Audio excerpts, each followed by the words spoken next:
Hairete matetai. Olá, estudantes! Hoje estou aqui para vos falar do verbo em grego. Não corresponde exatamente a nenhuma das lições, mas penso que poderá ser útil uma explicação sobre o verbo em grego. Porque em grego há mais de 600 verbos irregulares. E há outros que não existem em português. Mas o verbo em grego não é difícil. Há um segredo. E o segredo está em compreender a enunciação de um verbo no dicionário. Então, vou começar por dizer que o verbo enuncia-se no dicionário sempre pela primeira pessoa do singular. A primeira forma que aparece é o presente do indicativo. O verbo dá entrada pelo presente do indicativo. Por exemplo, peitho, que significa persuadir. A segunda forma que aparece, peiso, é o futuro. A terceira forma que aparece é o auristo, que é o tempo do passado, por excelência em grego. No caso do verbo peito, há dois auristos, epithon e epeissa. Há um auristo em on, chamado auristo temático, e um auristo em sa, sigmático, porque tem lá um sigma. Às vezes, este auristo é apenas em a e o sigma não está lá. A seguir, que é a quarta forma, nem todos os verbos têm duas formas para o auristo, a seguir vem o perfeito, que é, neste caso, PPK.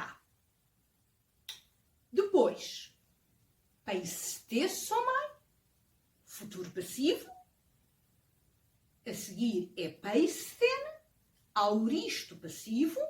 E, por fim, pepeismai, que é o perfeito, médio ou passivo. A forma é coincidente. Este verbo tem 7 formas na enunciação, portanto, tem todas as formas que são devidas. Atenção que nos dicionários franceses, no dicionário Bailly, esta é a sequência e as formas dialectais aparecem no fim. A tradição inglesa, no fim do verbete do dicionário. A tradição inglesa não é essa. A tradição inglesa coloca as formas dialectais pelo meio, mas aparecem indicadas, que são formas dialectais, sobretudo no novo dicionário da Cambridge, é muito claro, está muito clara essa indicação. Estava a dizer que este verbo tem então as 7 formas, mas há verbos que não têm as 7 formas. Por exemplo, manzano. Manzano, que significa aprender. Manzano, presente. E a seguir, mathesomai. E depois, emathon. E depois, mematheca. E depois não tem a forma de futuro, não passivo, não tem a forma de auristo passivo e tem memathemai. Tem a forma de perfeito. Reparem nesta enunciação, manzano e depois mathesomai. Quer dizer que o presente é ativo, mas o futuro, que é a segunda forma, é o futuro, mathesomai, é um futuro médio. É verdade. Por isso é que é fundamental não deduzir formas a partir do presente. Porque, além do verbo poder ser irregular, poder ter outro radical, também pode acontecer isto, pode ter este comportamento. Num determinado tempo, aquele que nós procuramos conjugar ou entender como é, num determinado tempo, ele só ter voz média. Que é o caso, mathesomai, só tem voz média. A enunciação indica-nos isto tudo. Quando a enunciação nos dá a forma na voz ativa, quer dizer que o verbo tem voz ativa e tem voz média correspondente. Mas se a forma que aparecer no dicionário for apenas a forma média, quer dizer que o verbo, naquele tempo, só tem voz média. Neste caso, no futuro. Mas há verbos que só têm voz média em todos os tempos. Bulomai, que significa querer, é um verbo que só tem voz média. E o auristo é um auristo de vogal longa. Para a compreensão da conjugação, eu recomendo a consulta no meu epítome gramatical do quadro 20, onde podem ver, têm aqui explicados os tempos secundários, e aqui é muito claro que há dois tipos de auristo na voz ativa e na voz média, que é o auristo em on e o auristo em sa, e o auristo em vogal longa, que é um terceiro tipo, para os verbos em o, não é? Para estes verbos de que estamos a falar, o auristo em vogal longa pode ser um ativo ou pode ser o auristo passivo. Isso está explicado neste quadro. O auristo em on conjuga-se, tem uma vogal temática, por isso se chama auristo temático. Conjuga-se como um imperfeito. O auristo em sa é um auristo sigmático, não tem a vogal temática. E o auristo em vogal longa pode ter a vogal longa eta, mas também, e podem ver aqui neste quadro, egnon, também pode ter outra vogal longa, que não o eta, neste caso o ômega. Há outras vogais possíveis, mas estas são as mais habituais. Em suma, para a conjugação de um auristo em on ou em sa ou de vogal longa, recomendo a consulta deste quadro do epítomo gramatical, o quadro número 20. Para a compreensão do perfeito, recomendo a consulta do quadro 22 e a leitura atenta do 6.19, onde explico os morfemas de perfeito.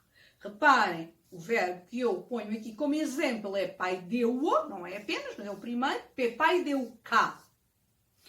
Pai deu cá tem o morfema capa, mas depois ele pá já não tem esse morfema. O 6.19 explica que o perfeito não tem que ser obrigatoriamente em cá.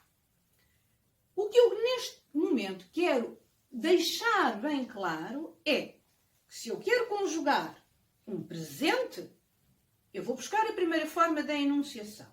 Se eu quero conjugar um imperfeito, eu consigo deduzir o imperfeito, e tenho que o fazer, a partir do presente. Mas se eu quero um futuro, eu vou ver qual é a segunda forma da enunciação. Se eu quero um auristo, vou ver qual é a terceira forma da enunciação. Se eu quero um perfeito ativo, vou ver qual é a quarta forma da enunciação. Do perfeito sai também o mais que perfeito. É o mesmo raciocínio. Do presente sai o imperfeito, do perfeito sai o mais que perfeito. Se eu quero um futuro passivo, há muitos verbos que não têm futuro passivo, eu vou buscar a quinta forma da enunciação. Se eu quero um auristo passivo, sexta forma. Se eu quero um perfeito passivo ou médio, sétima forma da enunciação. Então, e se o verbo não tiver estas formas? Então, não posso conjugar. Aquilo que não estiver na enunciação, eu não posso conjugar. Pasco, por exemplo, pasco, peisomai, epathon, pepontá. Pasco, presente, peisomai, futuro, epathon, auristo, em on, temático, e pepontá. E perfeito. Só posso conjugar estes tempos. Porque posso fazer o imperfeito a partir do presente, posso fazer o mais que perfeito a partir do perfeito, mas não posso inventar o que o verbo não tem. Por isso, estes 600 verbos irregulares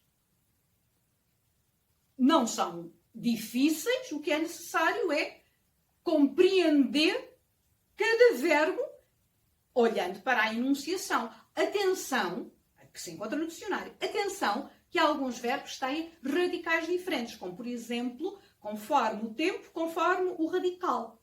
Como por exemplo o verbo fero. Fero, o futuro é oiso, não tem nada a ver uma coisa com a outra. E o auristo é enenkon, é um dos auristos possíveis. Outro radical. É só olhar para a enunciação e não deduzir auristos e futuros a partir do presente. Na verdade, a dedução pode-se fazer se o verbo for em vogal ou ditongo, os verbos regulares. Mas, por princípio, como há mais de 600 verbos irregulares em grego, por princípio, eu recomendo sempre a consulta do dicionário para ver a enunciação do verbo. se esqueçam então que só o imperfeito se pode deduzir do presente e o mais que perfeito do perfeito. Às vezes o imperfeito é irregular, nesses casos está na enunciação também. E assim se torna fácil algo que parece difícil. Hayrete, até à próxima sessão.